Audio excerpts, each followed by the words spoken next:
আজকে যারা আমার মা বোনদের বোরখা খুলে ফেলতে চায়, তারা ক্ষমতায় আসলে সারা বাংলাদেশকে বিভক্ত করে ফেলবে। আমাদের জীবনের থেকে আমার মা বোনের ইজ্জত আমাদের কাছে মূল্যবান। আমার মা বোনদের কাছে করজোর করে অনুরোধ করছি, আগামীর বাংলাদেশটা আপনার সন্তানের ভবিষ্যৎ নির্ধারণের বাংলাদেশ।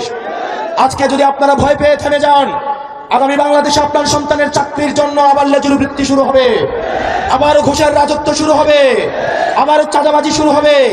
আপনারা যদি ঘুরে দাঁড়ান, এই ভয়কে জয় করতে পারেন, আপনাদের রাজনৈতিক ম্যান্ডেট নিয়ে প্রচারণার জন্য আপনারা প্রত্যেকটা ঘরে ঘরে যাবেন, প্রত্যেকটা বাড়ি বাড়ি যাবেন, প্রত্যেকটা নারীর কাছে, প্রত্যেকটা হাড়ির কাছে আমাদের স্বপ্নকলি এবং 11 দিন ঐক্যবদ্ধ জোটের প্রচারণা আপনারা চালিয়ে দিবেন।